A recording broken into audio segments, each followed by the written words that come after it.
राष्ट्रवादीच्या पावन भूमीचा सारा बीड जिल्ह्यातील माजलगाव तालुक्यातील नित्रूड या गावचे एक आदर्श व्यक्तिमत्व तथा पाण्यासारखा निकाल चेहरा म्हणून या बीड जिल्ह्याच्या भूमीवर आणि माजलगाव तालुक्याच्या धर्तीवर या नित्रूड नगरीचे विद्यमान सरपंच सन्माननीय दत्तात्रयजी काका डाके हे गेल्या 35 वर्षापासून राजकीय सामाजिक क्षेत्राच्या माध्यमातून काम करीत असताना सर्वसामान्य गोरगरिबांच्या आणि दीनदुबळ्यांचे कवारी म्हणून काकाकडे पाहिजे आणि या गावची सेवा सहकारी सोसायटीच्या माध्यमातून ते 13 वर्ष चेअरमन पदी विराजमान होते। तेव्हा एक आदर्श सेवा सहकारी सोसायटी म्हणून या माजलगाव विधानसभेला शोभेल अशी करून दाखवली आणि या गावाने विद्यमान सरपंच म्हणून त्यांना विकासाची दोरी आणि विकासाची गंगा आणण्यासाठी या गावचे सरपंच पद केले आणि या सरपंच पदाच्या माध्यमातून त्यांनी देखील या बीड जिल्ह्याला शोभेल असे काम करून दाखवलेले असल्यामुळे दत्ता डाके साहेब एक आदर्श निष्कलंकित आणि पाण्यासारखा निकाल चेहरा म्हणून त्यांच्या पाहिले जाते आणि मार्क्सवादी कम्युनिस्ट पक्षाच्या माध्यमातून ते बीड जिल्हा सचिव पदावर कार्यरत असून शेतकऱ्याच्या हितासाठी ते काम करीत असून आंदोलने रस्ता रोको करून ते शेतकऱ्यांना योग्य प्रकारे न्याय देत असल्यामुळे या बीड जिल्ह्यातील एक मानांकन प्राप्त असा फेरचेहरा म्हणून आमच्या नगरीला लाभलेला आहेत आणि आज वायदीय कलाच्या माध्यमातून साहेबांचा सन्मान करण्यात येत असून तीन दुबळ्याच्या हाकेला ओ म्हणून धावून येणारे काका असल्यामुळे एक आदर्श व्यक्तिमत्व म्हणून काकाकडे पाहिजे आणि या माजलगाव मतदारसंघातील जनता देखील त्यांना मानत असल्यामुळे भविष्यात राजकीय सामाजिक क्षेत्राच्या माध्यमातून काका नक्कीच उत्तुंग भरारी घेऊन या ग्रामपंचायतच्या माध्यमातून नित्रूड या नागरीचे नक्कीच नाव लौकिक मिळवले शहराणार आहे। तरी काकांना आपण विचारू, काका गेल्या 35 वर्षापासून राजकीय सामाजिक क्षेत्राच्या माध्यमातून आपण काम करीत असल्यामुळे काय सांगू इच्छिता? नमस्कार, मी कॉम्रेड दत्तात्रय जिजाबा डाके। मी मार्क्सवादी कम्युनिस्ट पक्षाच्या जिल्हा कमिटीच्या सचिव मंडळात आहे। गेले 35 वर्ष मी या सामाजिक क्षेत्रात काम करत आहे। शेतकरी, शेतमजूर, ऊसतोड कामगार, दीन दलित दुबळ्यासाठी मी सतत काम करत आहे आणि आजपर्यंत जनतेने सुद्धा मला वेगवेगळ्या पदावर पाठवलेलं आहे।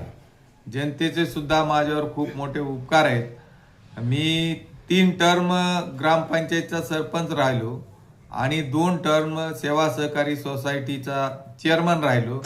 ही सगळी किमिया या नित्रूड आणि पंचक्रोशीतील लोकांनी घडून आणली। मी त्यांचा देणं लागतो म्हणून या सर्व विभागांना न्याय कसा देता येईल यासाठी मी सतत काम करत असतो। आमच्या गावचा फार मोठा पाण्याचा प्रश्न होता। खरं 15-15 दिवसाला 20-20 दिवसाला पाणी सुटत होतं। तो पाण्याचा प्रश्न आम्ही आता पाणी 3 दिवसाला मिळतंय। खरं म्हणजे काही टेक्निकल मुद्दे असल्यामुळं, कारण रेल्वेचं कापुलाचं काम चालू आहे त्यामुळं आमची उपळीहून येणारी पाईपलाईन सध्या बंद आहे। ती जर आली तर आम्ही 1 दिवस आड करून या गावातल्या लोकांना पाणी देऊ। दुसरा मुद्दा आहे की दिवाबत्तीचा, तर सर्वकडे आमच्याकडे दिवाबत्ती असते। त्याचबरोबर स्वच्छतेचा प्रश्न आहे, स्वच्छता सगळी गावात केली जाते। त्याचबरोबर युवकांना प्रेरित करण्यासाठी आम्ही वेगवेगळे कार्यक्रम घेत असतो। त्याच्यामधूनच आज नित्रूडमध्ये तुतीसारखा उद्योग चालू झालेला आहे। त्याचबरोबर कुक्कुटपालनसाठी काही तरुणांनी स्वतःचं कुक्कुटपालन तयार केलेलं आहे। महिलांचे सबलीकरणासाठी सुद्धा आम्ही सतत झटत असतो। त्यामधूनच आम्ही ड्रायर या ड्रायरमध्ये आम्ही शेवगा पावडर तयार करतो, बीटरूटची पावडर तयार करतो म्हणजे महिला करताय। तर असे वेगवेगळे म्हणजे आर्थिक उन्नती होण्यासाठी सुद्धा आम्ही लक्ष देत असतो। सेवा सहकारी सोसायटी आताचे जे सुभाष डाके चेअरमन आहेत ते सुद्धा चांगल्या प्रकारे काम करतायत। समोरच आमची 2 मजली बिल्डिंग होते, 33 बाजार गाळे त्या ठिकाणी काढलेले आणि येत्या काळात सुद्धा आम्हाला आणखीन भरपूर काम करायचंय, कारण काम करायला खूप मोठा स्कोप आहे। आम्ही या गावचं ॲक्युपियर मॅपिंग केलेलं आहे की जे फक्त महाराष्ट्रातल्या 14 गावाचे त्यामुळं आम्हाला करेक्ट माहित आहे की कुठाल्या भागात पाणी लागू शकतं, आपल्या गावचा पाण्याचा स्तर वाढविण्यासाठी आपल्याला काय काय उपचार करावे लागतील आणि त्या दृष्टीने आम्ही काम करत आहोत. आणि गावातील आम जनता सर्वजण या कामामध्ये सहभागी होत असतात. त्यामुळं गावाची प्रगती नक्कीच होणार आहे, परिसराची प्रगती नक्की होणार आहे. येत्या काळामध्ये हे सर्व काम आम्ही करणार आहोत, एवढंच या प्रसंगी बोलतो. काका, शेवटचा प्रश्न आहे. या माजलगाव विधानसभेमध्ये मार्क्सवादी कम्युनिस्ट पक्षाच्या माध्यमातून बीड जिल्ह्यामध्ये मोठे जाळे कार्यकर्त्याचे आणि कार्यकर्त्याचे निर्माण झालेले असल्यामुळे भविष्यात आपण विधानसभेचे देखील असे दावेदार आहात आणि येथील जनता देखील आपल्या पाठीमागे आहे. तर या भागाचे सन्मान्य आमदार प्रकाशदादा सोळंके यांचा काय ह्या नेतृत्व ग्रामपंचायतच्या माध्यमातून विकास करण्यासाठी हातभार लागतो का? कसं आहे की आम्हाला कुठं ते काही आतापर्यंत आडवे आलेले नाही. त्यांच्याकडे ज्या वेळेस काम पडतं त्यावेळेस ते आम्हाला मदत करत असतात.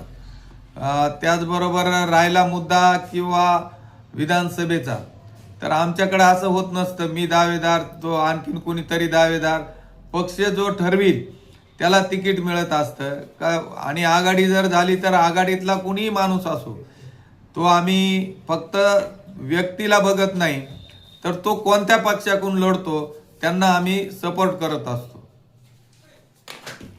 अरे वा, नित्रोड या गावातील महाराज जनतेच्या जोरावरच आणि विकासाची गंगा अनुसरी भविष्यात देखील या बीड जिल्ह्याला सोडेल असे काम करून या महाराष्ट्राच्या भूमीवर आणि बीड जिल्ह्याच्या धर्तीवर नित्रोड ग्रामपंचायत एक आदर्श करून दाखवू अशी बडक्या लाईव्ह देवकाला माहिती देताना मार्क्सवादी कम्युनिस्ट पक्षाचे जिल्हा सचिव तथा नित्रोड या नगरीचे विद्यमान सरपंच सन्माननीय दत्तात्रयजी काका डाके साहेब लाईव्ह देवकाला माहिती देताना बोलतात. पत्रकार बाबुराव तिडके, लाईव्ह देवकर बीड.